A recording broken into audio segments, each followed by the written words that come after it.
제임스 보이스 목사님이 역사를 통해 볼 때 인류의 본성에 관한 견해는 세 가지다. 하나는 본질적으로 인간이 선하다는 것이고, 두 번째는 인간이 병들었다는 것이고, 세 번째는 인간이 죽었다는 것이다. 이렇게 세 가지로 요약하는 것을 봤습니다. 인간이 본질적으로 건강하다라는 것은 한마디로 인류에게 아무런 문제가 없다는 거예요. 서로 조금 문제가 있다 할지라도 약간의 조치나 처방으로 얼마든지 개선되고 나아질 수 있다. 그래서 인류는 아무런 문제 없다라는 것이 인류가 건강하다라는 견해라는 겁니다. 이게 제임스 보이스 목사님은 자유주의자들의 견해다 이렇게 얘기를 합니다. 두 번째 견해는 비관론인데 인간이 병들었다는 거예요. 인류 역사와 현 상황을 가만히 살펴보면 인간의 본성에는 약간의 흠이 있거나 문제만 있는 것이 아니라 아주 심각한 질병이 들었다는 거예요. 우리가 이제 지구촌의 전쟁이나 기아나 뭐 심각 환경 재앙 같은 것을 보면 잘 알 수 있죠. 만약에 인간에게 문제가 없다면 이런 심각한 문제들이 세상에 일어날 일이 없는 겁니다. 그래서 인류가 큰 병이 들었다는 거예요. 그런데 이것이 비관론이기는 하지만 그래도 병들었다라는 것은 아직 뭐예요? 생명이 있는 거죠. 목숨이 붙어 있는 것입니다. 그래서 무언가 희망이 있다라는 암시가 여기에 담겨 있어요. 세 번째 이야기는 인간이 본성적으로 영혼이 죽었다는 거예요. 한마디로 건강하지 않은 것은 당연하고 병들어 죽어가는 정도도 아니고 이미 숨이 끊어졌다 하는 겁니다. 이게 성경의 인간관이고 성경의 견해라는 거예요. 그래서 사람은 이미 영적으로 죽었기 때문에 하나님을 기쁘시게 할 수도 없고 또 스스로 구원을 얻을 방도가 전혀 없다는 것입니다. 이건 가만히 생각해 보면 완전한 절망이다 이렇게 얘기할 수 있죠. 오늘 저와 여러분이 함께 읽은 로마서 3장 9절에서 20절까지의 말씀이 바로 이러한 완전한 절망 상태의 인간을 보여줍니다. 영적인 죽음, 완전한 영적인 무능 가운데 있는 인간의 모습을 묘사합니다. 9절을 보면 바울은 이렇게 말하죠. 우리가 이미 유대인이나 헬라인이나 다 죄 아래 있다고 이미 선언했다 이렇게 말해요. 그래서 이것이 앞에서 이미 우리가 봤던 내용들입니다.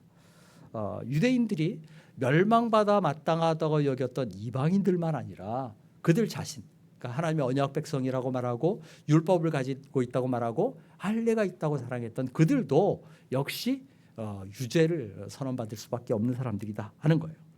그래서 바울은 9절에서 우리는 더 나으냐, 그러니까 유대인인 우리는 더 나으냐라고 묻고 그렇지 않다라고 대답을 하는 것이죠. 그래서 모든 사람이 이방인이나 유대인이나 가릴 것 없이 다 죄가 있다라고 이야기를 합니다.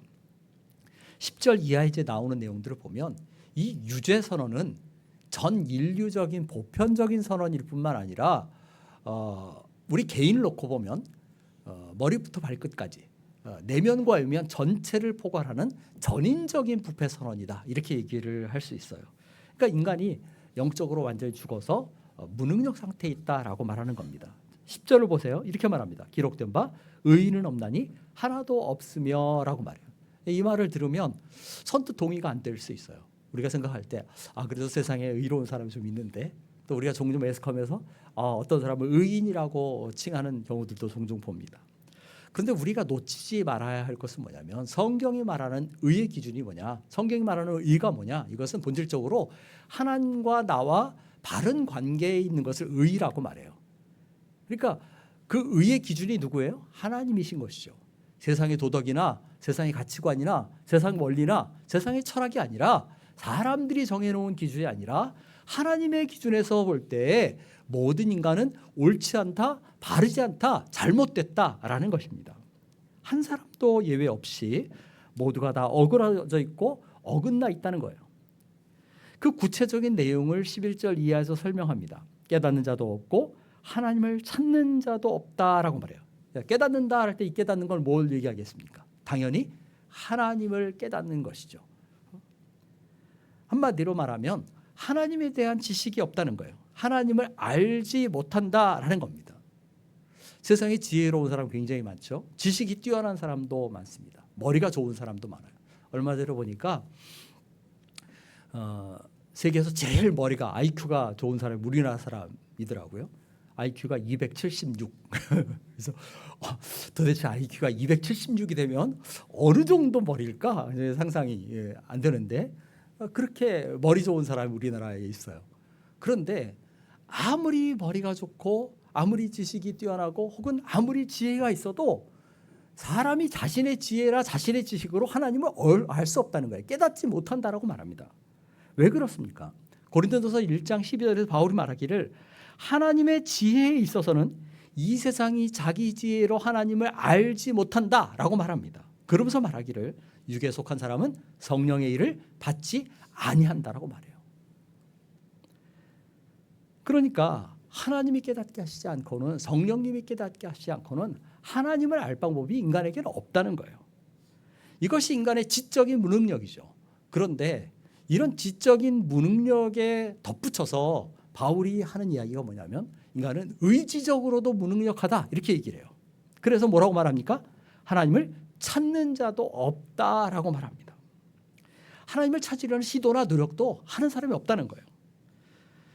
이 말 역시 선뜻 동의가 안 될 수 있죠. 어쩌면 여러분 가운데 이렇게 생각할 수 있어요. 나는 내가 하나님을 간절히 사모하고 찾아서 교회도 나오고 예수도 믿었는데 이렇게 생각할 수 있습니다. 또 실제로 우리가 현실 속에서 신앙적인 면에서 흔히 구도자라고 말하는 사람들을 종종 봅니다. 또 예수님에 대해서 관심을 가지고 성경의 진리에 대해서 관심을 가지고 내세나 구원의 문제에 대해서 관심을 가지고 진지하게 탐구하는 사람들을 봐요. 그러니까 바울이 성경을 이용해서 하나님을 찾는 자도 없다라고 말하는 이 말은 도대체 동의가 안 될 수 있어요. 뭔가 맞지 않는 이야기처럼 들릴 수 있습니다. 그런데 간단하게 아주 간단하게 이 죄 아래에 있는 인간의 상태를 성경이 영적인 죽음으로 선언한다라고 할 때 그 내용을 한번 생각해 보세요. 더욱이 예수를 믿고 우리가 구원 얻는 것을 중생이라고 말하고 거듭남이라고 말하고 영적인 출생이라고 말해요. 이건 뭐냐면 우리가 예수를 믿을 때 생명이 주어진다는 거잖아요. 그 이전은 뭐예요? 생명이 없었던 거죠. 그 전에 우리가 죽었던 겁니다. 한마디로 말하면 영적으로 시체였던 거예요. 근데 영적인 시체가 무슨 지각이 있고 무슨 의지가 있겠습니까? 만약에 우리가 영적으로 하나님에 대한 관심을 가지고 진리를 탐구하려는 마음을 가지고 그렇게 마음을 열고 다가온다면 그것은 뭐예요? 나는 알지 못하고 나는 깨닫지 못하지만 성령께서 우리 안에 영적인 숨결을 이미 불어넣으신 거예요. 그래서 그 복음의 진리에 반응하게 되는 것이죠. 한편으로 어떤 사람이 진지하게 영적인 일을 탐구하고 성경도 연구하고 생명의 길, 구원의 길에 대한 온갖 탐구를 다 한다 할지라도 만약 그 사람이 인간적인 열심과 노력만 가지고 한다면 그것은 구원 얻는 탐구가 아니죠. 그것은 진정한 하나님을 찾는 노력이 아닙니다. 성경의 관점은 누구도 스스로 하나님을 찾을 수 없다는 거예요. 의지적으로 인간이 무능력합니다. 그러니까 12절에 그 다음에 하는 진술은 당연한 귀결이에요. 뭐라고 말합니까? 다 치우쳐 함께 무익하게 되고 선을 행하는 자는 없나니 하나도 없도다라고 말합니다. 다 치우쳤다는 것은 바른 길에서 벗어났다는 거예요. 정로를 이탈했다는 것입니다. 탈선한 것이죠. 무익하게 됐다는 말은 쓸모없게 됐다는 거예요. 인간의 추구나 노력이나 어떤 행위나 이게 다 의미가 없는 무용한 것이 된 겁니다. 그것만 아니라 사실은 더 본질적으로 말하면 인간 자체가 쓸모없는 존재가 됐다는 거예요. 이어서 선을 행하는 자가 없다고 말할 때 선 역시도 일반적인 선, 세상적인 선이 아니에요. 우리가 세상을 보면 세상에 선한 사람들이 있습니다. 그죠? 옳은 일, 선한 일, 아름다운 일 행하는 사람들이 있어요. 근데 성경이 말하는 선은 그런 것이 아닙니다. 그것이 아니라 하나님을 기쁘시게 하는, 하나님이 기뻐하시는 그것을 얘기하는 것이죠. 이것은 영적인 선이에요. 영원한 가치가 있는 선, 그것입니다. 근데 그런 선을 행할 수 있는 사람은 세상에 없다는 거예요. 자, 그럼 도대체 사람이 얼마나 부패하고 얼마나 타락하고 얼마나 망가졌으면 도무지 그런 선도 행하지 못하고 지적으로도 무능하고 의지적으로도 무능력한 그런 상태에 있느냐? 13절 14절 보세요. 그들의 목구멍은 열린 무덤이요 그 혀로는 속임을 일삼으며 그 입술에는 독사의 독이 있다. 그 입에는 저주와 악독이 가득하다라고 말합니다. 이 두 구절은 뭐에 대한 이야기를 해요? 말과 관련된 부패상입니다. 하나같이 치명적이에요. 거듭나지 않은 사람의 말은 사람을 속이고 상하게 하는 데 그치지 않고 어디까지 가요? 죽이는 데까지 간다라는 겁니다. 바울이 이처럼 인간의 전적인 부패상을 언급하면서 언어를 말을 제일 먼저 언급하는 것은 우리가 유심하게 아주 좀 유념해서 들을 필요가 있습니다. 우리가 흔히 말은 인격이라고 말하잖아요. 그래서 말이라는 것은 굉장히 중요합니다. 그만큼 무서워요. 야고보서 3장 말씀을 한번 보겠습니다. 우리 잘 아는 말씀인데 야고보서 3장을 한번 보죠. 3장 5절에서 10절까지를 보겠습니다. 야고보서 3장 5절에서 10절 봅니다. 한 절씩 교독하겠습니다. 이와 같이 혀도 작은 지체로 돼 큰 것을 자랑하도다. 보라 얼마나 작은 불이 얼마나 많은 나무를 태우는가.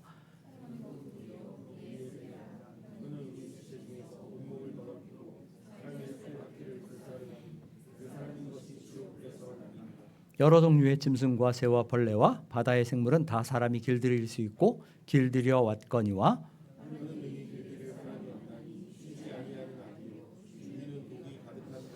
이것으로 우리가 주 아버지를 찬송하고 또 이것으로 하나님의 형상대로 지음을 받은 사람을 저주하나니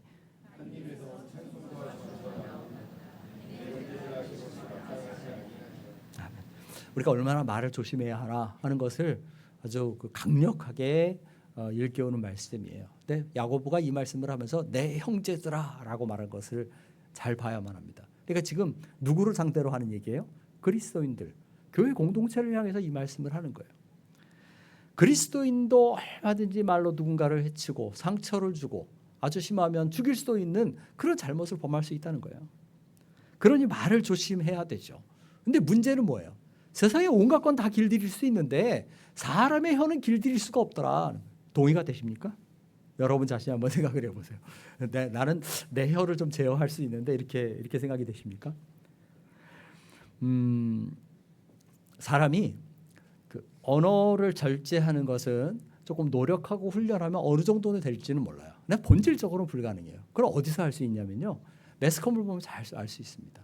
소위 배웠다는 아주 많이 배웠다는 나라의 지도자를 자처하는 사람들, 정치인들, 유명인들이 나와서 어떤 때 험한 말을 쏟아내는 걸 보면 어떻게 저런 입에서 저 말이 나올까라고 생각이 되는 지경이죠.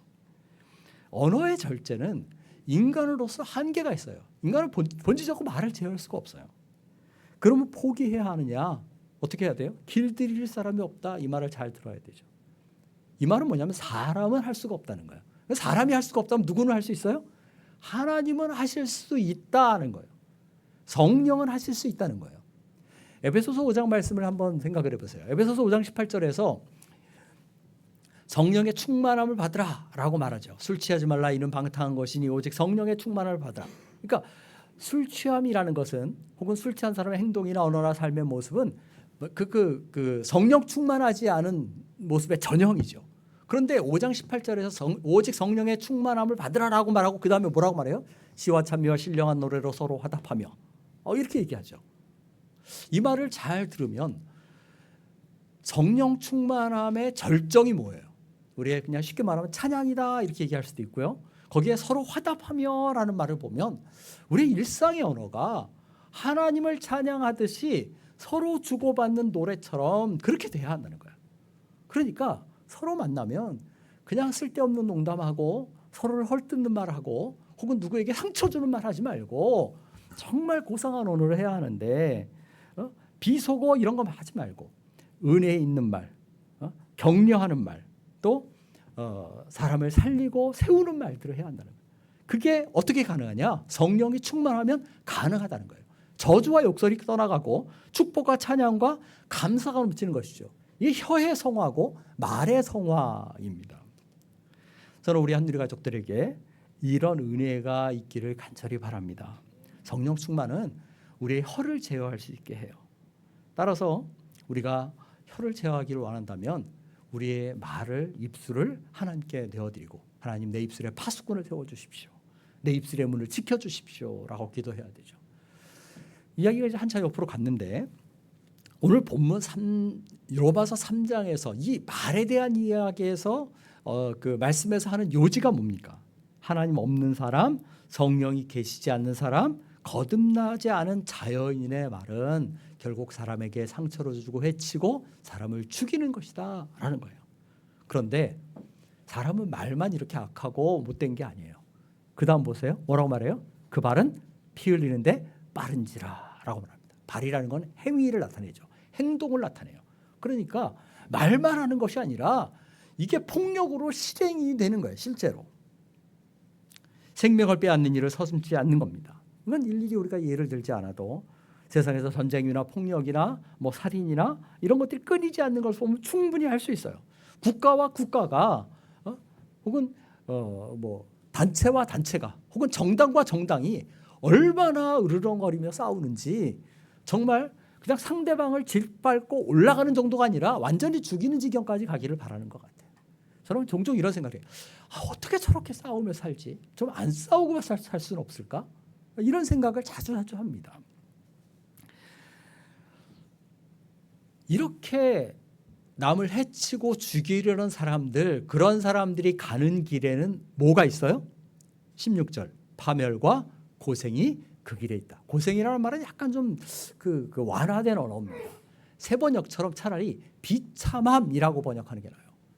아니 말을 쏟아내면 독이 있고 남을 죽이려고 하고 해치려고 하고 실제로 폭력도 행사하고 생명을 앗아가는 사람들, 그 사람들이 걸어가는 삶의 길에 당연히 뭐가 있겠어요? 멸망이 있고 재난이 있고 비참함이 있을 수밖에 없는 것이죠. 17절에서는 평강의 길을 알지 못하였다라고 말합니다. 이 평강은 자기 안에 있는 평강을 얘기할 수도 있고요. 조금 더 문맥상을 보면 이것은 다른 사람과의 평화예요. 이 사람들은 평화를 추구하려는 마음이 없어요. 자기 안에도 평안이 없지만 남과 더불어 화목하게 평화롭게 살려는 마음이 없어요. 왜 그러냐면 본질적으로 뭐가 있어요? 그들은 하나님과 평화하지 않았기 때문에 그래요. 하나님과의 평화가 없으면 본질적으로 인간은 자기 내면의 평화가 없고 다른 사람과도 화목하게 지낼 수가 없어요. 그래서 18절에서 이 모든 악의 근본적인 원인이 뭐냐? 그들의 눈앞에 하나님을 두려워함이 없다라고 말하는 것입니다. 이것이 모든 부패상의 근본 원인이에요. 여기 두려워한다는 것은 공포가 아니죠. 우리가 잘 아는 것처럼 하나님을 경외하는 것입니다. 그러니까 하나님을 인정하고 하나님을 존중하고 하나님을 높여드리는 거예요. 그래서 하나님 앞에 꿇어 엎드리는 겁니다. 이거 아주 쉽게 말하면 하나님을 경외한다는 것은 하나님을 믿고 섬긴다 이렇게 표현할 수 있어요. 그런데 만약에 한번 생각해 보세요. 사람이 하나님을 두려워함이 없어요. 하나님을 두려워하지 않으면 뭘 두려워할까요? 하나님을 두려워하지 않으면 세상에 두려워할 것이 아무것도 없을까요? 하나님을 두려워하지 않으면 사람은 그때부터 앞에 로마서 1장에서 말한 것처럼 뭘 섬겨요? 사람을 섬기고 뭐 동물도 섬기고 버러지도 섬기고 심지어는 목석을 섬기는 거기까지 갑니다. 세상을 두려워하고 자연을 두려워하고 사람도 두려워하고 죽음도 두려워해요. 하나님을 두려워하지 않으면. 하나님을 두려워하지 않으니까 자기 이기심과 정욕을 따라 살아갑니다. 오늘 이 구절에서 자기 눈앞에 하나님을 두려워함이, 눈앞에 하나님을 이라는 말 한번 잘 생각해 보세요. 하나님이 눈앞에 없다는 거예요.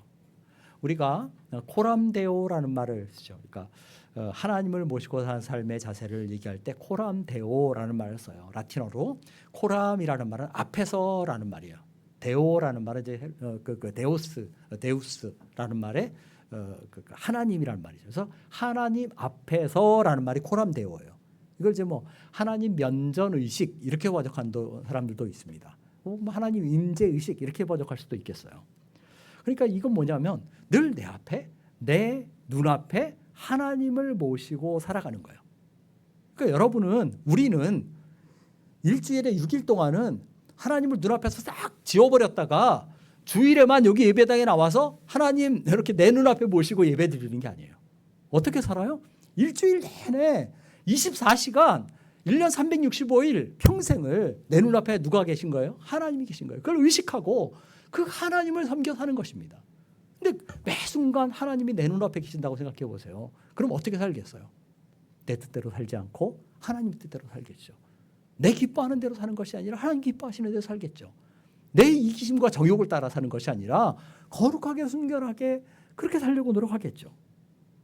어떻게든 죄를 물리치고 성결하게 살려고 할 것입니다. 따라서 하나님을 두려워함이 없는 것, 눈앞에 하나님이 없는 것, 이것이 모든 죄의 뿌리다라고 말할 수 있어요. 자, 다시 앞에 본 말씀들을 한번 생각해 보세요. 이렇게 하나님을 두려워함이 없는 사람이 결국 뭐예요? 어떻게 돼요? 하나님과 바른 관계에 있지 않죠. 지적으로도 무능하고 의지적으로도 무능하죠. 결국 무아치하고 무익한 존재가 되어버리죠. 마음이 부패할 뿐만 아니라 말과 행동과 삶이 전부 다 부패했어요. 한마디로 전인이 부패한 것입니다. 바울 말하기를 그런데 이런 현상이 일부에게 몇몇에게 한 구석에만 국한된 것이 아니라 전 인류적이다. 한 사람도 예외가 없다는 거예요. 그래서 다 죄 아래에 있다. 악인은 의인은 하나도 없다. 다 치우쳤다. 없다 이렇게 얘기하는 거예요. 이것이 우리가 말하는 흔히 말하는 전적인 부패입니다. 완전한 부패라는 거예요. 결국 내리는 결론은 19절과 20절입니다. 우리가 알거니와 무릇 율법이 말하는 바는 율법 아래 있는 자들에게 말하는 것이니 이는 모든 일부 맞고 온 세상으로 하나님의 심판 아래에 있게 하려 함이라. 그러므로 율법의 행위로 그의 앞에 의롭다 하심을 얻을 육체가 없나니 율법으로는 죄를 깨달음이니라 라고 말합니다. 율법 아래 있는 자들은 누구겠어요? 뭐 여러 가지로 해석할 수 있지만 아주 쉽게 생각하면 유대인들이겠죠. 그렇죠? 근데 율법 아래에 있는 자들 근데 이 사람들에게 율법이 이야기한다는 거예요. 근데 그 율법은 단순히 모세오경만을 얘기하는 게 아니에요. 왜냐하면 그 앞에 쭉 여러 구절들이 나왔는데 쭉 열거했는데 이게 사실 구약 성경의 인용 구절이거든요. 시편과 잠언과 전도서와 이사야서에서 바울이 쭉 인용했어요. 그래서 여기서 율법은 보편 조금 넓은 의미의 하나님 말씀이에요. 하나님 말씀이 유대인들에게 그 말씀을 가진 자들에게 이야기한다는 거예요. 근데 그 말씀이 말하는 바가 결국 뭐예요? 너희가 유죄다라는 거예요. 다 죄 아래 있다라는 겁니다. 자, 그러면 그렇게 언약 백성인 유대인들이 죄 아래 있다면 19절 후반절에 있는 것처럼 어떻게 했어요? 이방인들은 어떻게 했어요? 세상 사람도 어떻게 했습니까?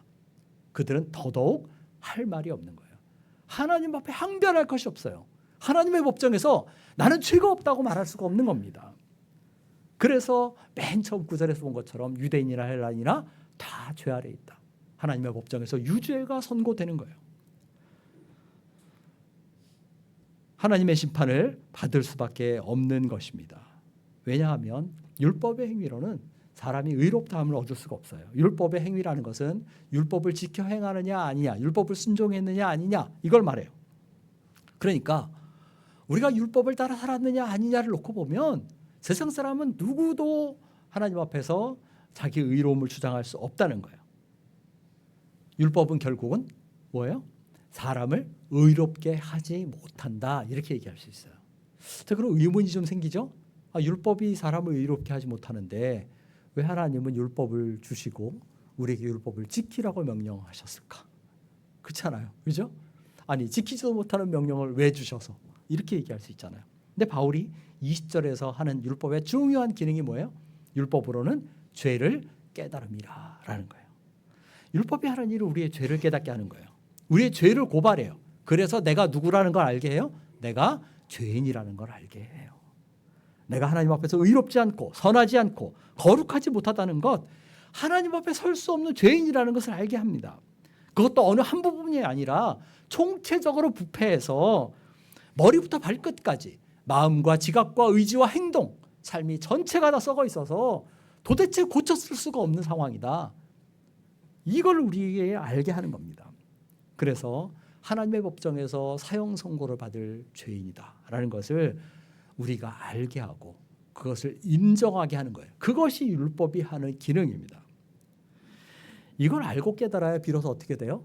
우리 찬송가에 있는 것처럼 천부여 의지 없어서 손들고 옵니다라는 찬양이 언제 나와요? 내가 죄인임을 깨달을 때 나와요. 이걸 인정하지 않으면 사실은 희망이 없습니다. 하나님 나를 불쌍히 여겨주십시오.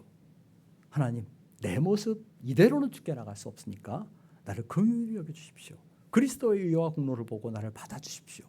이 고백이 나올 수 있는 것은 사람이 자기가 죄인임을 인정하고 고백할 때예요. 인류가 보편적으로 죄 아래 있다라는 말이든지 우리 개인을 놓고 볼 때 나 개인이 전인적으로 다 썩었다, 부패했다 이렇게 말하는 것은 잘 안 받아들여질 수 있어요. 이렇게 얘기하면 좀 동의가 되죠. 좀 부분적으로는 좀 그래도 그냥 내가 완전히 선하지는 않아. 나는 의롭지는 않아. 내가 완전히 착하지는 않아. 이 정도는 인정이 되죠. 근데 완전히 다 썩었다, 완전히 부패했다 이렇게 말하는 것은 무언가 좀 선뜻 내키지 않는 이야기예요. 어느 한 구석 혹은 인류의 몇몇 사람들은 좀 그래도 선하지 않을까? 이렇게 우리가 생각하는 것이죠. 내게도 조금은 선한 구석이 있지 않을까 이렇게 항변을 합니다. 그러나 다 죄 아래 있다라는 이 하나님의 그 유죄 선고를 우리가 받아들이지 않고는 영적으로는 아무런 희망이 없습니다. 한번 생각해 보세요. 하나님이 왜 율법으로 죄를 깨닫게 하실까요? 우리가 하나님 선하시다고 하죠. 하나님 사랑이 많으시다고 합니다. 근데 그 선하신 하나님, 사랑이 많으신 하나님이 율법으로 우리를 정죄하시고 그 다음에 거기서 끝내시고 벌 주시려는 걸까요? 그럼 얼마나 악한 하나님이시겠어요. 그렇죠? 왜 율법으로 낱낱이 우리의 죄를 고백하느냐? 우리의 의와 우리의 율법의 행위로는 하나님 앞에 설 수 없다는 것을 우리가 인정하고 고백하려는 거예요. 그래서 다음번에 우리가 보게 될 21절 이하에 나오는 율법 외에 하나님의 한 의가 나타났다. 그게 뭐예요? 바로 예수 그리스도의 의다라는 거예요. 다 죄 아래에 있다는 선언은 결국은 뭐예요? 다 예수 그리스도가 필요하다라는 겁니다. 한 사람도 예외가 없이 다 예수 그리스도가 필요해요. 다 그리스도를 의지해야만 합니다. 그래야 하나님 앞에서 의롭다함을 받아요. 그래야 영원한 생명을 얻고 구원을 얻을 수 있어요. 사도행전 4장 12절에서 베드로가 뭐라고 말했습니까? 다른 이로서는 구원 얻을 수 없나니 천하 인간의 구원을 얻을 만한 다른 이름을 우리에게 주신 일이 없음이니라. 우리 한누리 가족 모두가 유일한 소망 되시는 생명 되신 그리스도만을 굳게 붙잡는 사람들 되시기를 간절히 바랍니다. 기도하겠습니다. 하나님 아버지,